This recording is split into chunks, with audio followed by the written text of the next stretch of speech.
ساتھ تمہارا سلوک کیسا تھا، معاشرے کے ساتھ تمہارا برتاؤ کیسا تھا، گھریلو زندگی تمہاری کیسی تھی، معاشرتی زندگی تمہاری کیسی تھی، ایک ایک کا حساب اللہ تبارک و تعالی ہم سے لے گا۔ دنیا نے بتلایا کہ یہ عمل ہے دارالعمل، دارالعمل ہے، یہاں تم عمل کرو اور اس عمل کے ذریعے سے جو تم حاصل کر سکتے ہو نیکیاں، جتنی زیادہ سے زیادہ نیکیاں حاصل کر سکتے ہو کرو۔ وہ لوگ دنیا میں آئے جنہوں نے دنیا میں آنے کے بعد صرف نیکیاں ہی نہیں کیا کرتے رہے۔ ایک اللہ والا تھا، ایک شخص تھا، اس نے چند اللہ والوں سے انٹرویو لینا شروع کیا اور کہا، ہر شخص سے پوچھنے لگا، اگر آج کی زندگی تمہاری آخری دن ہو تو تم کیا کرو گے؟ آج اگر آخری دن ہو تو تم کیا کرو گے؟ کچھ نے کہا ہم تلاوت قرآن میں گزاریں گے، کسی نے کہا کہ ہم غریبوں کی مدد کرنے میں گزاریں گے، کسی نے کہا کہ والدین کی فرما برداری میں گزاریں گے، کسی نے کہا کہ مسجد میں ہم قید ہو جائیں گے، مسجد ہی میں رہیں گے، وہی ذکر و تلاوت کریں گے، وہی ذکر و تلاوت کریں گے۔ باری آئی نعیم بن عبد الرحمن کی، واللہ والد نعیم بن عبد الرحمن کی باری آئی، اس سے انٹرویو لیا گیا کہ اگر آج آپ کا آخری دن ہو، لاسٹ ڈے ہو، کل آپ کی موت ہو جائے تو اگر اس حال میں آج آپ کیا کریں گے؟ انہوں نے کہا کہ ہمیشہ کی طریقے سے ہم رہیں گے، جیسے پہلے رہتے تھے آج بھی ہم ویسے ہی رہیں گے۔ اس نے کہا، میاں تمہیں خوف نہیں، تمہیں ڈر نہیں، موت کا خوف نہیں، اللہ کے سامنے حساب دینے کا ڈر نہیں، تم اسی طریقے سے زندگی گزارو گے جیسے پہلے گزارتے آئے تھے، جبکہ تمہیں معلوم ہو جائے کہ آج تمہارا آخری دن ہے، آخر تمہیں خوف نہیں ہے کیا؟ کہا بھائی کس چیز کا خوف، کیسا ڈر؟ ہماری زندگی کی ڈائری میں ایک لمحہ بھی ایسا نہیں گزرا، کوئی دن بھی ایسا نہیں گزرا جس کو ہم نے لاسٹ دن سمجھ کے نہیں گزارا۔ ہم نے ہر دن کو آخری دن سمجھا، ہر لمحے کو آخری لمحہ سمجھا، ہر لحظے کو آخری لحظہ سمجھا۔ اس طریقے سے ہم نے زندگی گزاری ہے، زندگی ہم نے ایسی گزاری ہے تو آئندہ بھی ہم ایسی ہی گزاریں۔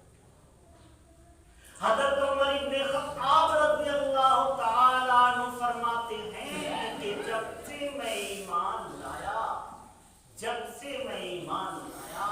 میں بائیں سائڈ کے فرشتے کو قدم چلانے کا ٹائم نہیں دیا، زحمت کی۔ بائیں سائڈ کے فرشتے کو قدم چلانے کا مہلت ہی نہیں دیا۔ مطلب کیا؟ مطلب یہ کہ جب سے ایمان لایا ہوں صغیرہ کبیرہ کوئی گناہ نہیں کیا، اور جب ہم نے کوئی گناہ نہیں کیا تو یہ فرشتے لکھیں گے، یہ فرشتہ لکھ کے ہم نے اسے مہلت ہی نہیں دی۔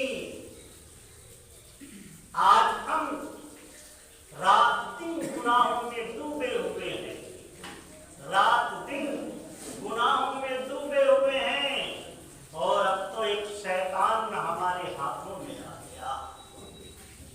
دنیا میں سب سے قیمتی شے، سب سے بہتر چیز اللہ کا کلام قرآن ہے، اور سب سے بری چیز جو آ گئی وہ موبائل ہے۔ وہ ہمارے ہاتھوں میں آ گیا، اب کسی چیز کی ضرورت نہ رہی، وہ ہمیں جہنم کے ہر راستے بتاتا ہے کہ اتنے راستے ہیں جہنم میں جانے کے،